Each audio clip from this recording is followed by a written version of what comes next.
नमस्कार दोस्तों, स्वागत है आप सभी का आपके अपने YouTube चैनल एग्रीमेंटर्स पर।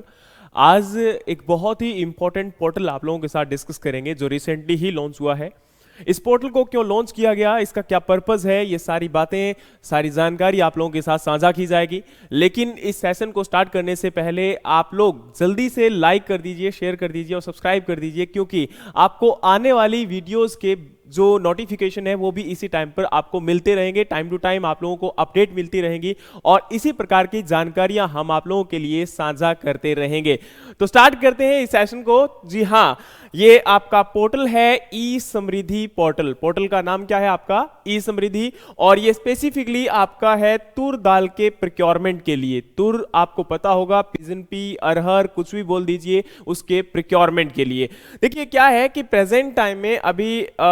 जो आपका ई समृद्धि पोर्टल है, इस पोर्टल को लॉन्च इसलिए किया गया है ताकि जो तुर की दाल है उसको इजीली जो है आपका परचेजिंग करने के लिए, प्रोक्योर करने के लिए फार्मर्स को रजिस्टर करवाया जा सके। उसके बाद उनकी परचेजिंग करवाई जा सके ऑनलाइन, और ऑनलाइन ही उनके जो अकाउंट है उसके अंदर पेमेंट डिपॉजिट करवाई जा सके। लेकिन इस पर्पस के लिए आपको यहां पर बताना चाहूंगा कि अमित शाह जी ने अभी रिसेंटली इस पोर्टल को लॉन्च किया है और इसका मेन टारगेट यही रखा है कि फार्मर्स का इजीली रजिस्ट्रेशन करवाया जाए और उसके साथ में जो रजिस्टर्ड फार्मर है उनकी जो प्रोडक्ट है वो परचेज भी ऑनलाइन हो और एज वेल एज उनके अकाउंट में डिजिटली पेमेंट को भी ट्रांसफर किया जाए। और इसको भी इंश्योर करने का कोशिश किया गया है कि एमएसपी के ऊपर या जो मार्केट रेट जो भी आपका ज्यादा है उसके ऊपर ही प्रोक्योरमेंट को इंश्योर किया जाएगा। इसका मेन टारगेट क्या है, क्यों मतलब इस पोर्टल को लॉन्च किया गया, क्या कारण रहा होगा, तो इसको बताना चाहूंगा कि प्रेजेंट टाइम में इंडियन गवर्नमेंट ट्राई कर रही है कि ज्यादा से ज्यादा हमारी जो पल्सेस की, एक प्रकार से हम पल्सेस को बहुत ज्यादा इंपोर्ट करते हैं। हर साल आपका लाखों करोड़ों रुपए आपका खर्चा जो है वेस्ट कहीं ना कहीं चला जाता है इंपोर्ट करने के चक्कर में। और हमारे जो खुद के फार्मर हैं अगर इसको ग्रो करवाएंगे तो एक तो हमारी सेल्फ सफिशिएंसी इंक्रीज होगी और दूसरा फार्मर्स को अगर उचित दाम मिलेंगे, फार्मर्स को अगर प्रॉपर आपका प्राइस मिलेगा तो हम लोग कहीं ना कहीं बाहर के ऊपर जो डिपेंडेंसी है हमारी वो क्या हो जाएगी, रिड्यूस हो जाएगी। और जब आपके फार्मर पल्सेस जैसी क्रॉप को अगर इंट्रोड्यूस करवाएंगे तो उससे फायदा ये होगा कि डाइवर्सिफिकेशन प्रमोट होगा और सॉइल की जो फर्टिलिटी है या यूं कह सकते हो कि जो सस्टेनेबिलिटी है एनवायरनमेंट के अंदर वो भी आपकी इंप्रूव होगी। तो यानी कि एक प्रकार से अगर पल्सेस को ग्रो करवाने के लिए फार्मर्स को प्रमोट किया जाता है तो उसके लिए सबसे ज्यादा इंपॉर्टेंट है उसकी मार्केटिंग को एंश्योर करना, और उसी मार्केटिंग को एंश्योर करने के लिए इस पोर्टल को आपका लाया गया है। और इस पोर्टल के थ्रू जो परचेजिंग होगी वो दो एजेंसीज के द्वारा होगी। एक आपका है NAFED, national agriculture cooperative marketing, आपका national agriculture cooperative marketing federation of India, और दूसरा आपका है national cooperative consumer federation of India. दोनों ही आपकी कोऑपरेटिव सोसाइटीज हैं। इनके द्वारा क्या किया जाएगा, आपका जो एग्रीकल्चर प्रोडक्ट है, आपका जो पल्सेस है उनको क्या किया जाएगा, प्रोक्योर किया जाएगा। और हां, इतना बताना चाहता हूं कि प्रेजेंट टाइम में जो आपका एमएसपी है तुर के लिए, पिजनपी के लिए, वो आपका 7,000 रुपीज है। और इसका जो पोर्टल के ऊपर रजिस्ट्रेशन होगा वो सिंगल फार्मर भी कर सकता है, एफपीओ भी कर सकता है और आपका प्राइमरी एग्रीकल्चर क्रेडिट सोसाइटी भी के थ्रू भी कर सकता है। ये आपका पोर्टल है, ये इसका लिंक है और इसके थ्रू फार्मर क्या कर सकता है, रजिस्ट्रेशन करवा सकता है। नेक्स्ट अगर हम बात करें तो मैंने क्या बोला कि अभी रिसेंटली आपका ये आपके जो रिसेंट होम मिनिस्टर हैं अमित शाह जी, उनके द्वारा इसको लॉन्च किया गया है और उन्होंने एश्योर किया है कि या तो मार्केट रेट के ऊपर जो आपका हाई होगा या आपका एमएसपी, इन दोनों में से जो भी हायर होगा उसके ऊपर परचेजिंग की जाएगी। और इस परचेजिंग के साथ साथ एक चीज और टारगेट रखी गई है कि 2028 तक आपका जो पल्सेस का हमारा इंपोर्ट है वो बिल्कुल एलिमिनेट करना, उसको रिड्यूस करना। अभी रिसेंट हम तुर को ही इसके अंदर ऐड कर रहे हैं, लेकिन बोला गया कि बाद में जो आपकी उर्द, मसूर और मेज जो जैसी क्रॉप है उनको भी इंट्रोड्यूस करवाया जाएगा, उनकी भी जो परचेजिंग है उसको एंश्योर किया जाएगा। यानी कि अभी रिसेंटली जो आपका परचेज किया जाएगा वो केवल पिजन पी क्रॉप को परचेज किया जा रहा है, लेकिन इसके साथ में जो बाकी आपकी क्रॉप है उनको भी परचेज करने की, मतलब उनको भी परचेज किया जाएगा। नेक्स्ट आपका है ऑपरेशनल स्ट्रक्चर। ऑपरेशनल स्ट्रक्चर का मतलब है कि कौन इसको करेगा, तो मैंने ऑलरेडी बता दिया कि नेफेड और एनसीसीएफ के द्वारा इसको क्या किया जाएगा, आपका प्रोक्योरमेंट किया जाएगा। और जो ओपन मार्केट सेलिंग अपॉर्चुनिटी है रजिस्टर्ड फार्मर को यहां पर दी जाएगी ताकि उनका प्रोडक्ट जो है इजीली परचेज किया जा सके और इजीली सेल आउट किया जा सके। नेक्स्ट अगर हम बात करें तो इसके बेनिफिट और फायदे क्या होंगे, तो मैंने बता दिया कि एक तो फायदा ये होगा कि यहां पर जो हमारी डिपेंडेंसी है इंपोर्ट के ऊपर वो डिक्रीज हो जाएगी, और एज वेल एज आपका अगर फार्मर इसको अडॉप्ट करते हैं, फार्मर अगर तुर के दाल के प्रोडक्शन को प्रमोट करते हैं, तो उससे आपका सॉइल का भी इंप्रूवमेंट होगा, और एज वेल एज जो यहां पर प्रोक्योरमेंट है, और सॉरी आपका जो फार्मर यहां पर इंट्रोड्यूस करवाएगा, तो सॉइल का जो एनवायरमेंट है और एज वेल एज आपका जो सस्टेनेबिलिटी है आपकी सॉइल के अंदर, एनवायरमेंट के अंदर, वो भी इंप्रूव होगी। ऑर्गेनिक फार्मिंग को हमारा जो है कहीं ना कहीं बढ़ावा मिलेगा, केमिकल्स का यूज जो है आपका कम हो जाएगा। करंट सिनेरियो की बात करें तो तुर दाल का जो प्रोडक्शन है 2023-24 के अंदर वो 3.4 मिलियन टन रहने वाला है, एक्सपेक्टेशन किया जा रहा है, जो कि 2016-17 के अंदर रिकॉर्ड प्रोडक्शन हुआ था 4.8 मिलियन टन, उससे कम रहेगा। यानी कि जो आपका 2016-17 की बात करूं तो 4.8 मिलियन टन रिकॉर्ड प्रोडक्शन रहा था, उससे अभी रिसेंट आपका क्या है, कम है। नेक्स्ट है कि आपका anticipation over 35% reduction in pulse import, मतलब क्या है कि यानी कि आने वाले फिस्कल ईयर में अप्रोच किया जा रहा है, सोचा जा रहा है, कहीं ना कहीं प्रिडिक्ट किया जा रहा है, एक्सपेक्ट किया जा रहा है कि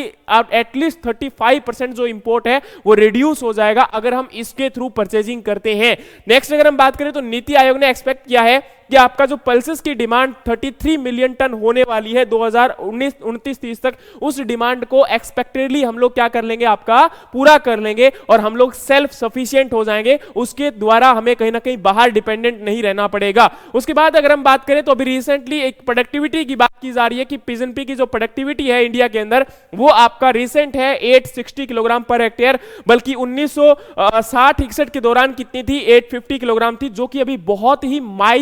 माइनर ही इंक्रीमेंट हुआ है, केवल 10 किलोग्राम का इंक्रीमेंट हमें देखने को मिल रहा है, जो कि बहुत ही बिल्कुल माइजर है। इसको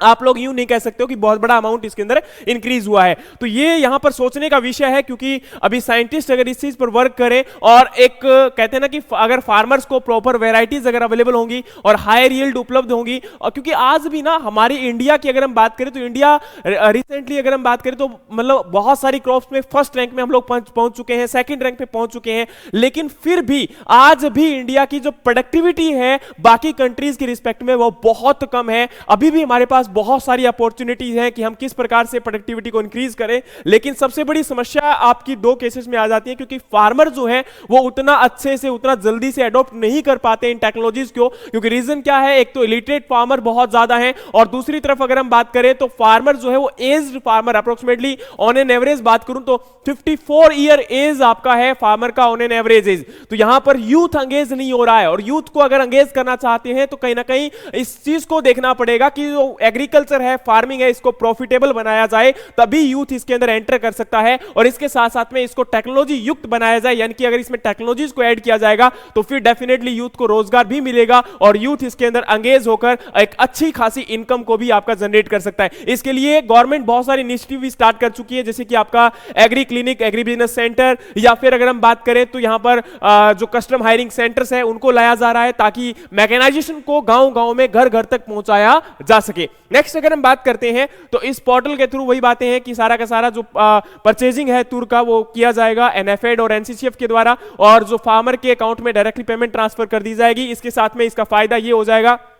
कि कहीं ना कहीं जो फार्मर है उनको एक तो पेमेंट टाइम टू टाइम मिलेगी, दूसरा वो प्रोडक्ट को अगर ग्रो करेंगे उनको प्राइस मिलेगा, तो आने वाले टाइम में जो डाइवर्सिफिकेशन है वो प्रमोट होगा। तो ये सब बातें हम लोग यहाँ पर डिस्कस कर चुके हैं, और इससे फायदा एक मेन ये भी होने वाला है कि जो फूड सिक्योरिटी है हमारी वो इंश्योर होगी, और गवर्नमेंट को जो है टाइम टू टाइम जो प्रोडक्ट है या जो हमारा बफर स्टॉक है वो मेंटेन रहेगा, और जिससे आपकी जो टाइमली सप्लाई है दालों की, पल्सेस की, वो भी इंश्योर की जा सकेगी। कहीं ना कहीं जो आज प्रेजेंट टाइम में हमारी गवर्नमेंट इंश्योर करती है कि दाल या फिर जो बाकी आपके ग्रेन्स को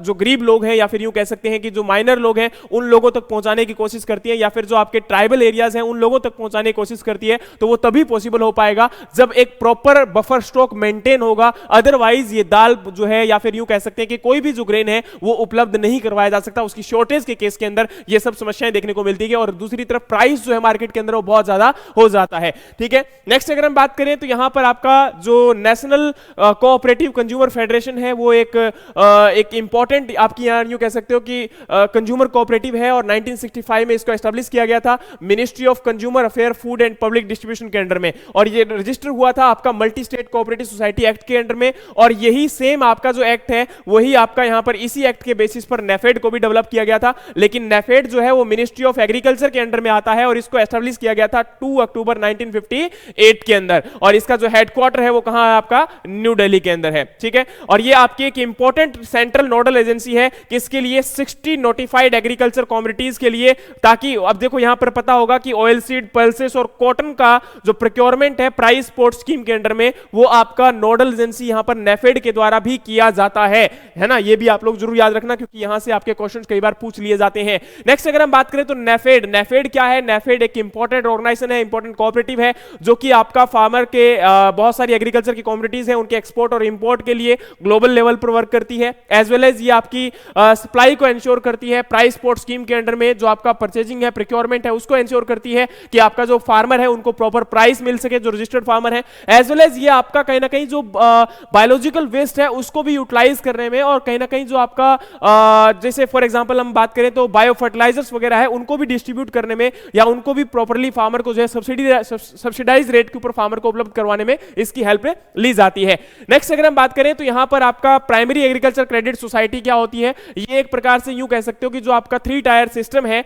जिसके अंदर क्रेडिट एजेंसीज होती है जो यहां पर फार्मर को शॉर्ट टर्म या मीडियम टर्म लोन प्रोवाइड करती है, तो उनमें से एक आपका स्टेट लेवल पर वर्क करने वाली एजेंसी कौन सी है, प्राइमरी एग्रीकल्चर क्रेडिट सोसाइटी है। और उसके बाद एफपीओ, एफपीओ एक फार्मर्स का ग्रुप होता है जिसके अंदर फार्मर्स को हेल्प मिलती है, फार्मर्स आपस में एक दूसरे के साथ मिलकर, या फिर एक कह सकते हैं कि फार्मर्स का जो ग्रुप है वो वर्क करता है फार्मर्स को टाइमली लोन और रिपेमेंट अवेलेबिलिटी करवाना, बार्गेनिंग पावर को इंक्रीज करना, आपका जो है वहां पर फार्मिंग जो इक्विपमेंट है वो लीजिंग पर अवेलेबल करवाना, एज वेल एज जो मार्केट है वो इंश्योर करना, ठीक है। तो ये सब चीजें यहां पर क्या है आपका इजीली हो जाता है एफपीओ के द्वारा। तो एफपीओ क्या है, एक फार्मर्स का ग्रुप है, एक फार्मर्स का यूं कह सकते हो कि सेटअप है। नेक्स्ट अगर हम बात करें तो तुरदार, जिसकी हम बात कर रहे हैं, पिजन पी की बात कर रहे हैं, तो पिजन पी का साइंटिफिक नेम क्या है, कैजनस कैजान है। इसका ओरिजिन माना जाता है आपका अफ्रीका। ये रिच होता है किसमें, आयरन में, आयोडीन में, बाकी एसेंशियल एमिनो एसिड जैसे कि लाइसिन, थियोनिन, सिस्टीन और आपका आर्गिनिन, लेकिन इसका प्रोटीन कंटेंट होता है 22%। अगर अमंग पल्सेस की बात करूं तो सबसे ज्यादा आपका पल्सेस के अंदर जो प्रोटीन कंटेंट है वो 31% किसमें होता है, लेथायरस में होता है, लेकिन लेथायरस कंज्यूम नहीं किया जाता ज्यादातर, क्योंकि रीजन क्या है, उसके अंदर एक न्यूरोटॉक्सिन है जो कि आपका BOAA के नाम से जाना जाता है, बीटो ऑक्जेलाइल अमीनो एलानिन, ये कंपाउंड आपका न्यूरोटॉक्सिन होता है, और वो ये आपका क्या करता है, जो लोअर लिम्स होते हैं उसके अंदर कहीं ना कहीं एक पैरालिसिस या न्यूरो पैरालिसिस जो है कोज करता है, जिसको हम लेथायरिज्म बोलते हैं, तो जिसकी वजह से उसको कंज्यूम नहीं किया जाता। लेकिन इसमें जो आपका प्रोटीन कंटेंट है वो कितना होता है, 22% होता है। और इसकी इंप्रूव्ड वेराइटीज की बात करें तो उनमें से मेन आपका उपास 120 है जो कि अर्ली मैच्योरिंग वेराइटी कंसीडर की जाती है, और इसकी कुछ हाइब्रिड वेराइटीज भी है जिनमें से पॉपुलर है आपका ICPH8। और अगर हम बात करें यहां पर पल्सेस के स्पेसिफिकली आपका पिजन के लिए, तो इसके लिए जो आपका ट्रॉपिकल एरिया या फिर यूं कह सकते हैं इसके ये क्रॉप आपकी खरीफ सीजन में ग्रो करवाई जाती है, और इसके लिए जो क्लाइमेट रिक्वायरमेंट होता है वो आपका 25 to 30 डिग्री एक ऑप्टिमम टेंपरेचर रिक्वायर्ड होता है। इसके साथ में अगर हम बात करें तो सॉइल, ये बाकी नॉर्मली अगर हम बात करें तो सब सॉइल में हम ग्रो करवा सकते हैं, लेकिन बेटर थ्राइव करती है आपकी किसके अंदर, ब्लैक कॉटन सॉइल में, जिसका pH 7 to 8.5 होता है। हाँ, एसिडिक सॉइल में इसको ग्रो करवाना थोड़ा सा डिफिकल्ट रहता है। एज वेल एज अगर हम बात करें तो आपका सोइंग टाइम जो है वो अर्ली मैच्योरिंग वेराइटी के लिए फर्स्ट फोर्टनाइट ऑफ जून है, लेकिन जो आपकी मीडियम और लेट मैच्योरिंग वेराइटीज होती है उनके लिए आपका सेकंड फोर्टनाइट ऑफ जून होता है। सीड रेट की अगर हम बात करें तो अर्ली मैच्योरिंग वेराइटीज के लिए 20 to 25 किलोग्राम पर हेक्टेयर होता है, लेकिन जो मीडियम और लेट मैच्योरिंग वेराइटीज होती है उनका seed rate 15 to 20 kilogram per hectare होता है। और यहां पर स्पेसिंग को भी प्रोवाइड करवाया गया कि row to row spacing 45 to 60 centimetre और plant to plant 10 to 15 centimetre होना चाहिए इन अर्ली, और रो टू रो आपका 60 to 75 सेंटीमीटर, और दूसरा प्लांट टू प्लांट आपका 15 to 20 centimetre in medium and late maturing varieties. As well as अगर हम बात करें तो आपका इसका कवरेज की बात करते हैं तो इंडिया के अंदर जो नॉर्मली अगर हम बात करें तो ये आपकी पिजन पी एक पेरिनियल लेग्यूम के नाम से जानी जाती है, क्योंकि नॉर्मली जो पिजन पी वैरायटी है, पिजन पी क्रॉप है, वो 6 मंथ अप्रोक्सीमेटली ले लेती है मैच्योर होने में। अगर हम बात करें तो ये आपका 33% ऑफ पल्सेस, और एज वेल एज आपका जो टोटल एरिया है पल्सेस के अंडर में उसमें से 33% आपका पिजन पी के द्वारा कवर होता है, और जो टोटल खरीफ का प्रोडक्शन है वो 48% जो है उसमें कंट्रीब्यूट करता है कौन, आपका जो है पिजन पी। अब यहां पर अगर हम बात करें तो जो टॉप 3 स्टेट हैं वो कौन कौन से हैं, महाराष्ट्र है, कर्नाटक है और आपका मध्य प्रदेश है, जो कि टोटल आपका इंडिया के अंदर प्रोडक्शन का 64% कंट्रीब्यूट करता है एरिया और प्रोडक्शन के अंदर। तो ये हमारा यहां पर डेटा था जिसको हमने आपके साथ डिस्कस किया। एक इंपॉर्टेंट स्कीम थी ई समृद्धि पोर्टल, और ये पोर्टल आपका स्पेसिफिकली तुर दाल के परचेजिंग के लिए बनाया गया है। उम्मीद करता हूं कि ये सेशन आपको पसंद आया होगा। इसी प्रकार के सेशंस के लिए आप हमारे चैनल को लाइक शेयर और सब्सक्राइब करना मत भूलिएगा। Thank you so much, have a great day. जय हिंद, जय भारत।